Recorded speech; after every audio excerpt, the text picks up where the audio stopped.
ഗോതമ്പ് പുട്ടുണ്ടാക്കുമ്പോൾ കട്ടിയായി പോകുന്നു എന്ന് കംപ്ലൈൻറ്റ് പറഞ്ഞ് കേട്ടിട്ടുണ്ട്.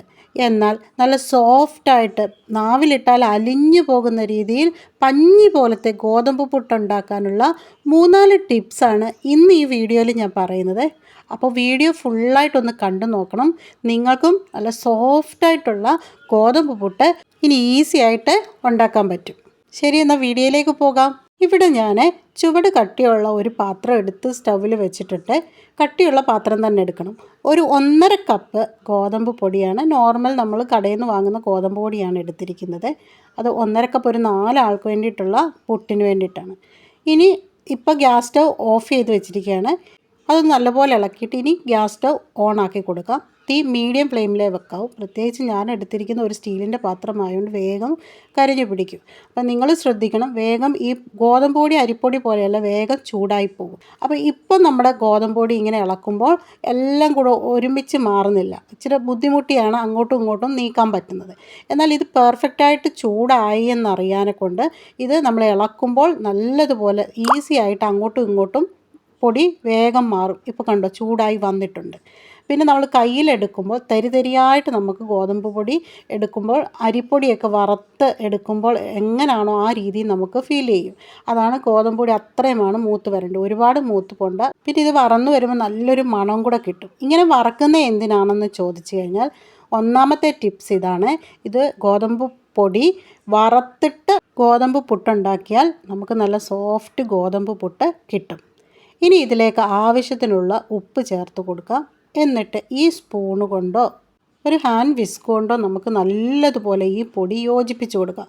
ഇങ്ങനെ യോജിപ്പിക്കുമ്പോൾ നമുക്ക് ഈ ഉപ്പ് എല്ലായിടത്തും ഒരുപോലെ യോജിച്ച് കിട്ടും. ഇതിന് പകരം പൊടി നനയ്ക്കാൻ എടുക്കുന്ന വെള്ളത്തിൽ ഉപ്പ് ചേർത്താലും മതി. എങ്കിലും പെർഫെക്റ്റായിട്ട് കിട്ടുന്ന ഈ ഒരു രീതിയിൽ നമ്മൾ ഉപ്പിടുമ്പോഴാണ് കിട്ടുന്നത്.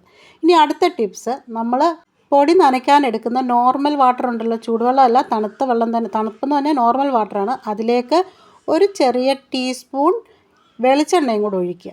അപ്പോഴും നമുക്ക് ഈ ഒരു ഗോതമ്പ് പുട്ട് നല്ല സോഫ്റ്റായിട്ട് കിട്ടും. അടുത്ത ടിപ്പെന്ന് പറഞ്ഞു കഴിഞ്ഞാൽ, പൊടി നനയ്ക്കുമ്പോൾ ഒരുപാട് വെള്ളം ഒഴിച്ച് നനയ്ക്കരുത്. കാരണം ഗോതമ്പ് പൊടി നനയ്ക്കാൻ വളരെ കുറച്ച് വെള്ളം മതി. ഇപ്പം ഞാൻ 1 ഗ്ലാസ് വെള്ളം എടുത്തതേ ഉള്ളൂ, അത്രയൊന്നും വേണ്ട. കുറേശ്ശെ വെള്ളം ഒഴിച്ച് നല്ലതുപോലെ നമ്മൾ കൈ വെച്ചിട്ട് എല്ലായിടത്തും ഈ പൊടിയിലേക്ക് വെള്ളം അങ്ങോട്ട് തിരുമ്മി പിടിപ്പിക്കുക എന്നുള്ളതാണ് ഈ അടുത്ത ഒരു ടിപ്പെന്ന് പറയുന്നത്. ഇങ്ങനെ ആയാൽ മാത്രമേ നമുക്ക് ഗോതമ്പ് പുട്ട് സോഫ്റ്റായിട്ട് ഇച്ചിരി ടൈം എടുത്ത് തന്നെ നമ്മൾ ഗോതമ്പ് പുട്ടിന് വേണ്ടിയിട്ട് നനയ്ക്കാം. വെള്ളം ഒഴിച്ചിട്ട് ഇങ്ങനെ തിരുമ്മി ആ പൊടിയിലേക്കെല്ലാം ചേർത്ത് കൊടുക്കണം. ഡ്രൈ ആയിട്ടിരിക്കുന്ന പൊടിയെല്ലാം വേണ്ട. ഇപ്പോൾ വെള്ളം ഒഴിക്കുമ്പോൾ നമുക്കിങ്ങനെ കട്ടയായിട്ട് വരും. പക്ഷേ ഈ കട്ടയിലേക്ക് നമ്മൾ ഡ്രൈ ആയിട്ട് കിടക്കുന്ന പൊടി എല്ലാം കൂടെ നനച്ച് തിരുമ്മി തേച്ച് അത് നനച്ച് എടുക്കണം. അപ്പോഴീ പൊടി നല്ല സോഫ്റ്റായിട്ട് അങ്ങ് മാറുക. അങ്ങനെ നമുക്ക് നല്ല സോഫ്റ്റ് ഗോതമ്പ് പുട്ട് കിട്ടും. ഇപ്പോൾ എല്ലാം കണ്ടോ, പൊടിയെല്ലാം നനഞ്ഞ് വന്നിട്ടുണ്ട്. ഇനി അടുത്ത ടിപ്പെന്ന് പറയുന്നത്, ഇതൊരു 5 മിനിറ്റ് നമ്മൾ റെസ്റ്റ് ചെയ്യാൻ വെക്കുക. കാരണം എങ്കിൽ മാത്രമാണ് ആ ഗോതമ്പ് പൊടിയിലേക്ക് എല്ലായിടത്തും വെള്ളം ഒന്ന് ഡ്രൈ ആയി അത് കറക്റ്റ് ഒരു പരുവത്തി വരത്തുള്ളൂ. 5 മിനിറ്റ് കഴിഞ്ഞിട്ട് നമുക്ക് ഈ പൊടി എടുത്തിട്ട് മിക്സിയുടെ ജാർ എടുത്തിട്ട് പൊടിക്കുന്ന മിക്സിയുടെ ജാറിലോട്ടിട്ടിട്ട് ഒരു വട്ടം പൾസർ ബട്ടൺ ഞെക്കിയിട്ട് ഒന്ന് അടിച്ചെടുക്കണം. ശ്രദ്ധിക്കുക, ഒരു കറക്കം മാത്രം കറക്കി എടുക്കുക. നോക്കിക്കുക, ഇപ്പം നല്ല സോഫ്റ്റായിട്ട് നമ്മുടെ പൊടി വന്നിട്ടുണ്ട്. ഇങ്ങനെ മിക്സിയിൽ അടിക്കുന്നത് കൊണ്ട് തന്നെ ഗോതമ്പ് പുട്ട് നല്ല സോഫ്റ്റായിട്ട് കിട്ടും. അടുത്ത ടിപ്പെന്ന് പറഞ്ഞു കഴിഞ്ഞാൽ, കുറച്ച് തേങ്ങാപ്പീര ഇതിലേക്ക് ഇട്ടിട്ട്, ഇനി കൈകൊണ്ട് ഇളക്കരുത്, ഒന്നെങ്കിൽ വിസ്ക് വെച്ചിട്ടോ സ്പൂണ് വെച്ചിട്ടോ നമുക്ക് നല്ല രീതിയിൽ ഈ തേങ്ങ അങ്ങ് ഈ പൊടിക്കകത്തോട്ട് യോജിപ്പിക്കണം. നമ്മൾ പുട്ടുണ്ടാക്കുന്ന ഒന്നെങ്കിൽ ചിരട്ടപ്പുട്ട് അല്ലെങ്കിൽ ഏത് പുട്ടിൻ്റെ കുറ്റിയായാലും അതിൻ്റെ അടിയിൽ തേങ്ങ ഇടും. അതിനോടൊപ്പം ഈ ഒരു പൊടിക്കകത്ത് കുറച്ച് തേങ്ങ ഇട്ട് കഴിഞ്ഞാൽ ഗോതമ്പ് പുട്ടിന് നല്ല ടേസ്റ്റും നല്ല സോഫ്റ്റായിട്ടും ഇരിക്കും. ഇനി ഞാൻ ഇവിടെ ചിരട്ടപ്പുട്ടിൻ്റെ ആകൃതിയിലുള്ള ഒരെണ്ണമാണ് എടുത്തിരിക്കുന്നത്. ഇനി അടുത്ത ടിപ്പെന്ന് പറയുന്നത്, തേങ്ങ അടിയിലിട്ടു, പിന്നെ പൊടി ഇട്ടു, ഇച്ചിരി തേങ്ങയുടെ വേണം ഇട്ട് കൊടുക്കാം. ഇത് നിറയ്ക്കുമ്പോൾ കുത്തി നിറയ്ക്കരുത്, പ്രസ് ചെയ്ത് താഴോട്ട് വെക്കുകയും ചെയ്യരുത്. ആ രീതിയിലോ സ്പൂണ് വെച്ചിട്ടോ കൈ വെച്ചിട്ടോ നമ്മൾ പ്രസ് ചെയ്യരുത്. ചെയ്ത് കഴിഞ്ഞാൽ ആവി കയറാൻ ബുദ്ധിമുട്ടായിരിക്കും. നമ്മൾ എങ്ങനെ കോരിയിടുന്നോ അതേ രീതിയിൽ നമ്മൾ ഇടുക ചെയ്യും. എത്ര വേണേലും നിറയ്ക്കാം, പക്ഷേ അതിൽ സ്പൂണ് വെച്ചിട്ട് പ്രസ് ചെയ്യരുത്. എന്നിട്ട് അടച്ച് അങ്ങോട്ട് വയ്ക്കുക. ഇനി അടുത്ത ടിപ്പ്, വെള്ളം തിളച്ച് നല്ലതുപോലെ ആവി വന്നതിന് ശേഷം മാത്രമേ പുട്ടെടുത്തിട്ട് വെക്കാവൂ. ഇതിപ്പം ഞാൻ കുക്കറിലാണ് വെക്കുന്നത്, ചിലർ പുട്ട് കുറ്റിയിൽ വെക്കുന്നതുണ്ട്. എന്തായാലും നല്ലതുപോലെ ആവി വന്നിട്ട് മാത്രം പുട്ട് വെച്ച് കൊടുക്കുക. ഇനി അടുത്ത ടിപ്പ്, പുട്ട് നല്ലതുപോലെ വെന്തിട്ടേ എടുക്കാവൂ.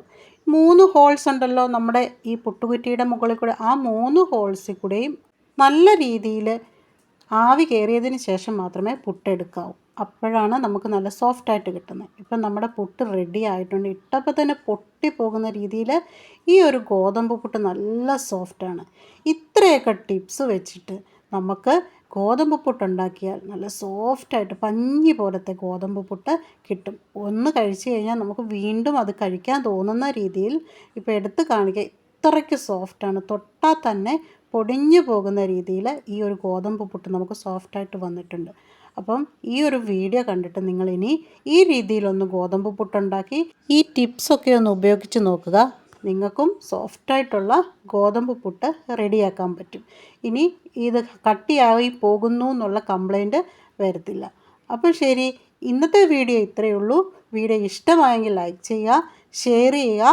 ആരെങ്കിലും സബ്സ്ക്രൈബ് ചെയ്യാതെ കാണുന്നുണ്ടെങ്കിൽ ഒന്ന് സബ്സ്ക്രൈബ് ചെയ്തേക്കണേ.